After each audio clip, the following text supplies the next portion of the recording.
Hey, Yay. Teissia, I'm so excited for you to share your blueprint story today and just your amazing business. I know so many people are like, yes, we know who you are, but for those who don't know, will you just tell us who you are, what you do, and how long you've been in business? Awesome. Well, I'm very excited to be here. Um, so my name is Teissia, and I am the founder and CEO of Firefly Events and the co-founder of the Firefly Method. Um, I've been in business with Firefly for just over 10 years now. And the Firefly Method just turned a year old, so brand new company there. Um, But with Firefly, it's been, yeah, a little over, we just hit 10 years in February. I mean, has it flown by or gone really slow?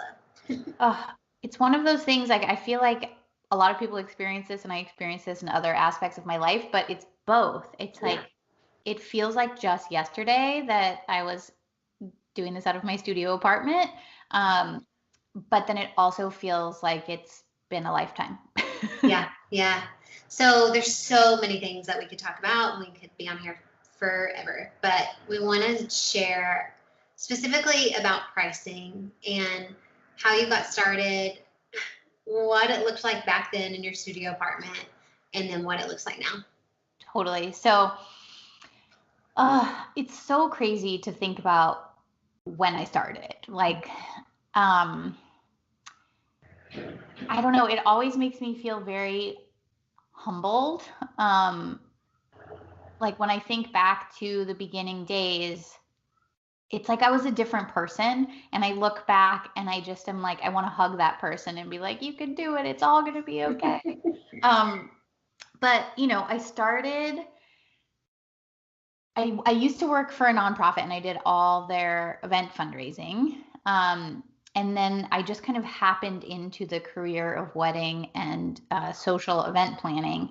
And the very first wedding I did was a friend of mine's, was my best friend's wedding. Obviously did not charge them anything. That was like I wasn't even like a wedding planner. I was just messing around with them planning their wedding. Um, and then when I decided to start the business, I um I went onto Craigslist, and if anyone has heard me talk before, they've heard this story. But I went onto Craigslist and I just looked for people that were planning weddings. Um, and I found this very sweet couple in San Diego. I charged them about $1,000, and that I worked for a year for $1,000. Yeah. And I commuted back and forth to San Diego. I was living in Los Angeles at the time. So for anyone that's familiar with that, it's like a 2 hour drive each way, um, for a year. Well, And I would I, just wonder what they thought in their head. That just, yeah, I wonder what they thought. I've never thought about that before, but yes. I know I mean, granted, it's like they were spending probably $20,000 on their wedding. So Yeah. like in the grand scheme of things, like that was really all they could afford for a planner. And at the same time, they were probably like, who is this crazy person that, like, should we trust her? Is she like a con artist? Is she a Craigslist. serial killer? Like that's what I would think. Yeah, yeah, yeah. Especially on Craigslist. I mean, I haven't been on Craigslist in 100 years, probably since then. But maybe I don't know, I'd be like totally creeped out. But I also did in between there, I forgot I also did a couple of other like day of coordination for a woman that worked at my high school. And then some random person that I met through like the weird, what's the word, entertainment community in Los Angeles. So I did those two weddings, and I think I charged one of them, I did, I think, for $500. I did like weekend coordination for $500. And there was one, I can't remember how much I charged for the other one, but it was somewhere in the world of like $300 to $500. So, I was losing money on all of those events. Yeah. But I think it's hard because it's like when you're getting started, you kind of have to, when you have nothing to show for your work, it's like you have to take those risks in some way where it's like you have to start building your portfolio. And yes, if you can do it in a way where you can skip all those steps of losing money and working for free, etc. Yes, like please do it. But a lot of times there's just no other way. It's like you have to build your portfolio somehow. Yeah. Granted, those weddings were special looking, but but I feel like you learned quickly though, because you started increasing your price pretty quickly. Talk about that. Yeah, so I think that, I would say the first 2 years were really a little bit of kind of like not really having a plan, just kind of taking what came, um, figuring it out as I went. And then when I moved to New York, which was about 2.5 years in, that was really a huge turning point. And I think it was a huge turning point for a couple of reasons. One, I was entering a new market and a much higher end market. I didn't know that at the time. Like when I made the move to New York, I wasn't like, "Ooh, I'm going to a place where things cost more." It didn't even cross my mind. But I realized pretty quickly when I got there that everything was really expensive. Yeah. Including my rent. And, I started kind of getting a pulse on the community and realizing that people were charging a lot more. And that was also when I met Alia. So I brought Alia on right around the same time. She was originally going to just take over Los Angeles, but she was living in New York and wanted to stay there for a couple more years. So we decided to, have her work in New York and then eventually reopen the LA office. And she'd been living in New York for 10 years. So she also was like, whoa, we can't be charging nothing. Like, we'll never eat food and no one will really take us seriously. So I think she had a really big hand in me kind of realizing that. Yeah. And I took some pretty big risks in order to raise our prices. Like we started doing more. There's one styled shoot in particular that we did with Jana Williams, who's an amazing photographer. And it cost a good chunk of money at the time for us to like pull that together. And we managed to get some really great vendors on board. And I think that was a really big turning point for us. When we started doing that, there's another styled shoot that I think really kind of changed the course of things for us. And then, and I think also rebranding, like we did some rebranding, which also was like a little bit of a scary investment considering like we didn't have a huge pool to pull from in terms of savings. But I think we took some risks that led to great reward. Yeah. How would you say, just kind of give, if you don't mind sharing, like giving people a reference point. So this was like 3 to 4 years in business.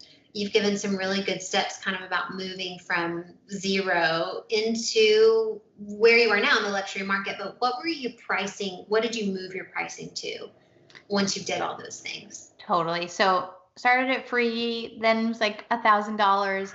I think the next jump up, we started charging somewhere in the world of 5. And then we went to 10. I remember when we like made a big jump to 10. And then from 10, I think the next step we took was like 20.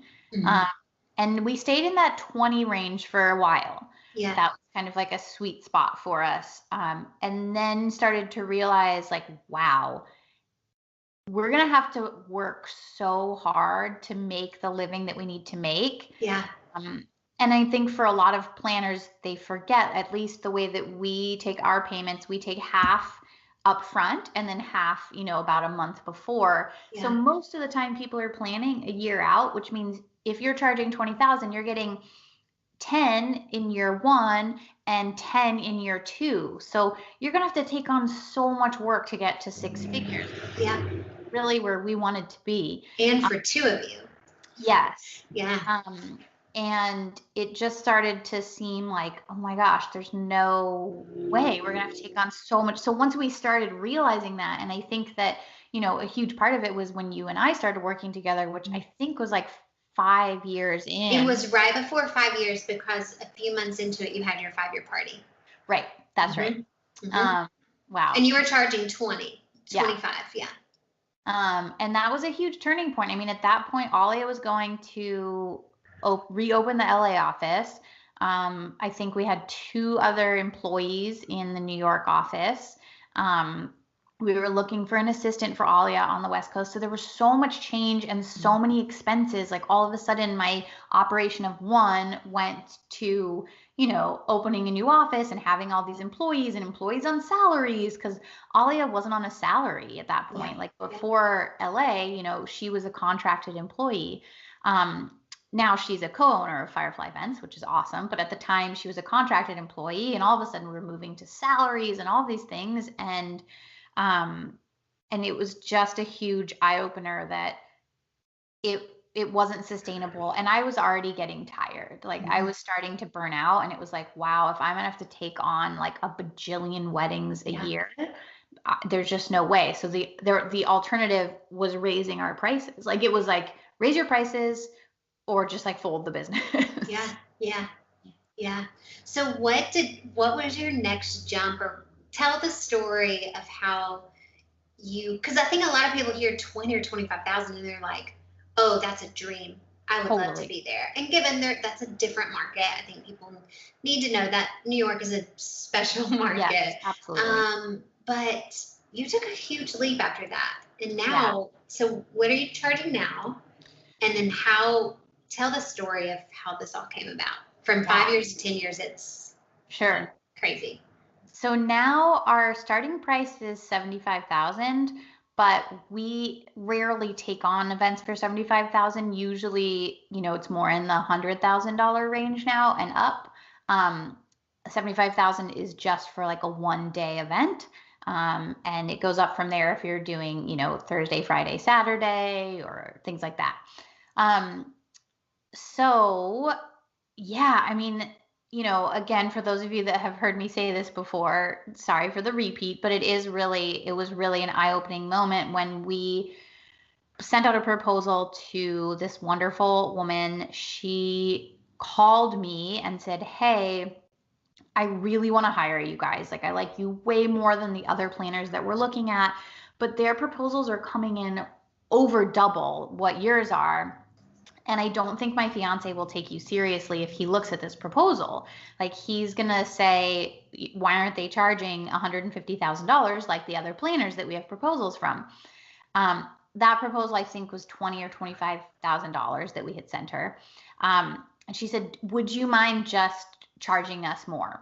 And I just I literally, like, my heart stopped. I mean, I think about it all the time. I really thought I was on candid camera. I was like, is somebody recording me? Like, am I being recorded? Like, is this illegal? Like, I don't know what's happening. And so I literally turned around the same exact proposal. I changed not one thing on it. And I changed it from 20 or 25, whatever it was, to $75,000. And I sent it to her, and they signed the contract a few days later. And I remember Alia and I going to their beautiful apartment in New York, because at the time we were still meeting clients in person before they signed our contract, which we don't do anymore. And we walked in, and I remember, like, I never wear heels, like, ever.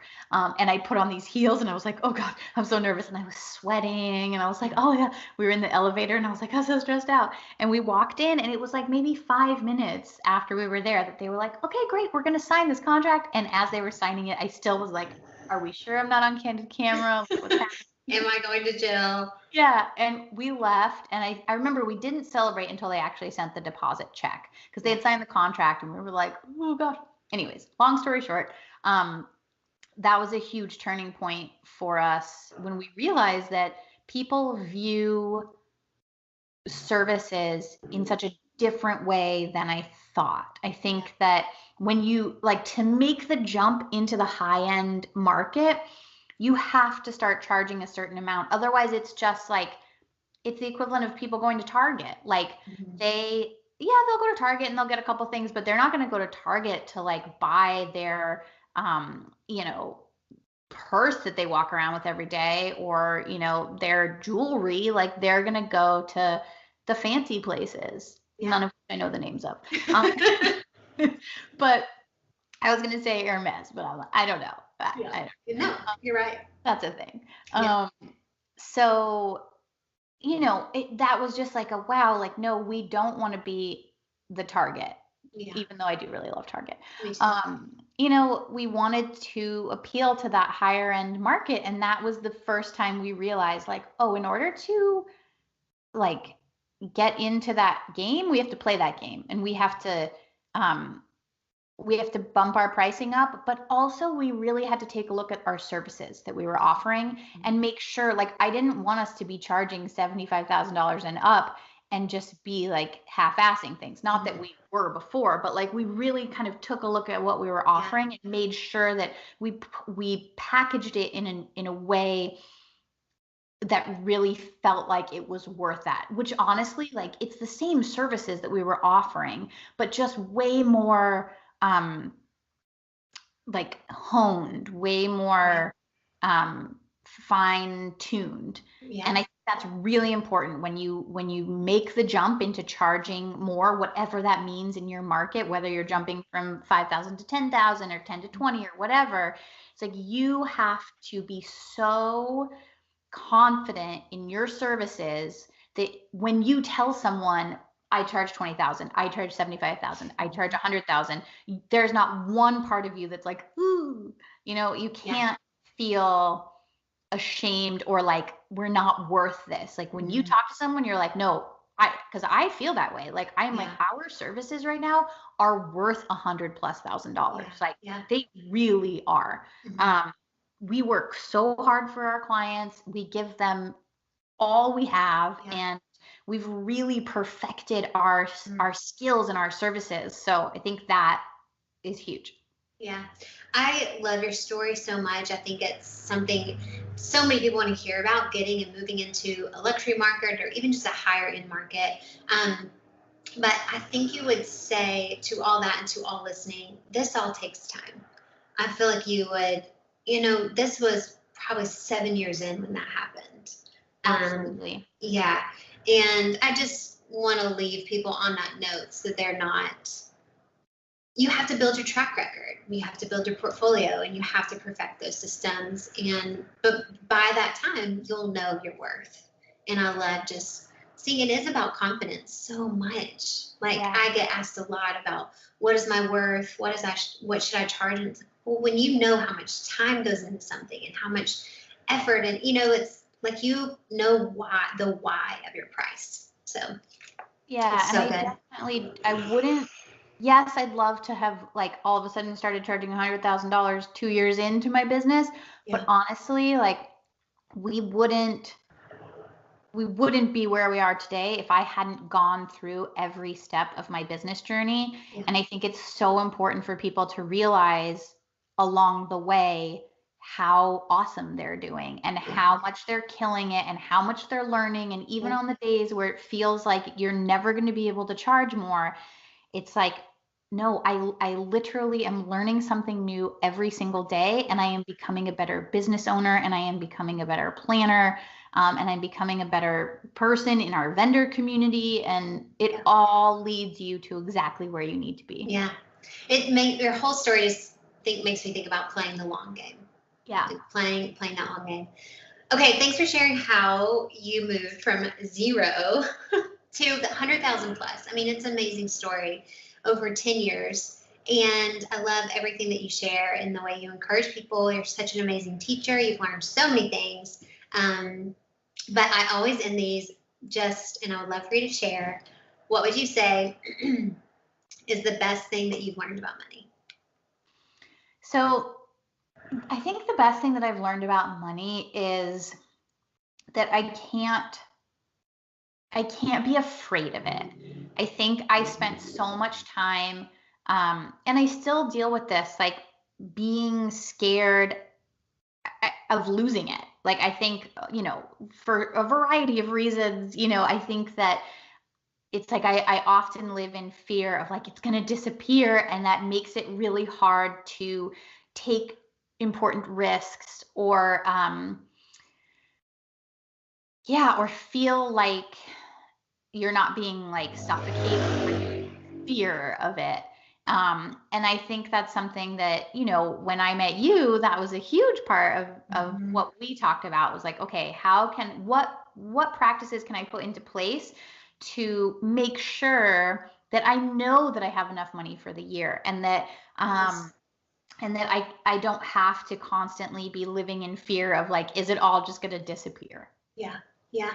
Gosh, that's so good. And I think so hard as a business owner, because we trust every day that the clients are going to be there Yeah. and that the money's going to come in. And especially with you, when you're taking on fewer clients at higher price points, each one is more valuable almost. I mean, not as a person, but like they're a bigger percentage of your overall sales. And it's just a trust game still today. Yeah. I think that's a huge part of it, is like being smart with all the things and putting all the practices in place so that you can see it all on paper, as opposed to like just thinking about all the things. Yes. Yeah. And then also having faith. Like, we talk to so many planners, and there's always, for every planner, it's different, but there is always a slow season, and it's horrifying. And every year for us, like once we started mapping it out, we saw a pattern, and it was like every, January, February was super slow for us. But when we didn't realize that, it was like, the business is never going to come. Down, I have to fire people. I'm so scared. And it's like, now we know and we plan accordingly. Yeah. Yeah. I love that. Thank you so much for sharing your story about moving into the luxury market or just getting paid at all. You're just so wonderful. I'm thankful for you. Thank you for your time. And I'm sure everyone's going to love this. Thank you. You're the best. And I am thankful for you.